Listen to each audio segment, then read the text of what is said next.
ओम शांति। सुप्रभात रूहानी आत्माओं। चलिए आज मैं आपको 7 मई की मुरली के अनमोल महत्वपूर्ण बिंदुओं को छोटे और सरल तरीके से समझाऊंगी।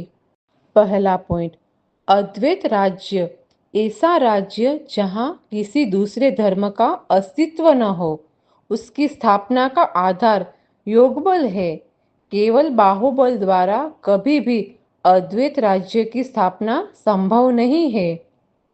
वैसे तो ईसाइयों के पास इतनी शक्ति है कि यदि वे सभी एकजुट हो जाए तो पूरे विश्व पर शासन कर सकते हैं, परंतु यह प्रकृति का नियम नहीं है।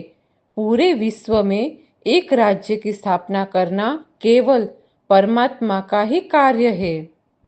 दूसरा पॉइंट, आत्मा कहती है मैं परम धाम की रहने वाली हूँ। जब दुनिया में बहुत दुख, पाप और धर्म की हानि हो जाती है, तब भारतवासी भगवान को याद करते हैं। वे कहते हैं, हे भगवान, आकर हमें फिर से सही रास्ता दिखाओ, गीता का ज्ञान सुनाओ। भगवान ही सुप्रीम बाप, सुप्रीम टीचर और सुप्रीम गुरु है। वे हमें ज्ञान देते हैं, रास्ता दिखाते हैं और मुक्ति की ओर ले जाते हैं। तीसरा पॉइंट, अभी हम ब्राह्मण हैं और पुरुषार्थ करके लक्ष्मी नारायण जैसा देवता बनने की तैयारी कर रहे हैं। यह ज्ञान सिर्फ ब्राह्मण को ही मिलता है।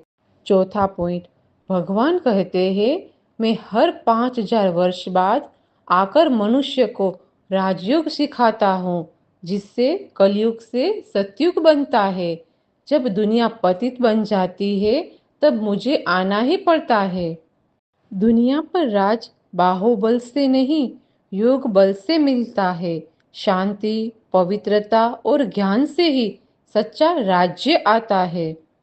पांचवा पॉइंट, रक्षाबंधन दरअसल पवित्र रहने की प्रतिज्ञा की याद है। असली संन्यास तो मन में होता है।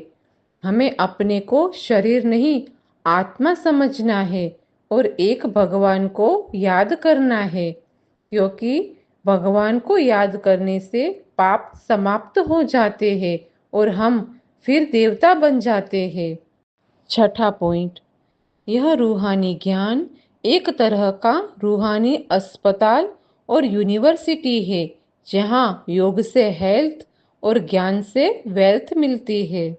सातवां पॉइंट, आज बाबा ने एक रस स्थिति द्वारा अतीन्द्रिय सुख की अनुभूति करने वाले सर्व आकर्षणों से मुक्त भव का वरदान दिया है। इसे सरल शब्द में ऐसे समझो, जब मनुष्य इंद्रियों के आकर्षण और सांसारिक संबंधों के मोह से मुक्त हो जाता है, तब वह अतीन्द्रिय सुख का अनुभव कर सकता है। कर्मेंद्रियों के अधीन रहने से उत्पन्न होने वाले विविध आकर्षण अतीन्द्रिय आनंद या हर्ष की अनुभूति में बाधा बनते हैं। लेकिन जब बुद्धि सभी प्रकार के आकर्षणों से मुक्त होकर एक ही केंद्र पर स्थिर हो जाती है, मन की हलन चलन समाप्त हो जाती है और एकरस अवस्था उत्पन्न होती है, तब अतीन्द्रिय सुख की अनुभूति होती है। आठवां पॉइंट, आज बाबा ने यह स्लोगन दिया है कि अपने बुद्धि की लाइन सदा क्लियर रखो तो एक दो के मन के भावों को जान लेंगे। इस स्लोगन का सरल शब्द में मतलब है, अपने दिमाग को साफ और शांत रखो तो तुम दूसरों के मन की बात आसानी से समझ पाओगे। ओम शांति। यदि आप इसी प्रकार सरल और स्पष्ट तरीके से मुरली के पॉइंट्स जानना चाहते हैं तो इस चैनल से जुड़े रहने के लिए सब्सक्राइब करें। इस ज्ञान को दूसरों तक पहुंचाने के लिए लाइक और शेयर करें। बाबा की तरफ से सभी आत्माओं को याद प्यार, गुड मॉर्निंग, ओम शांति।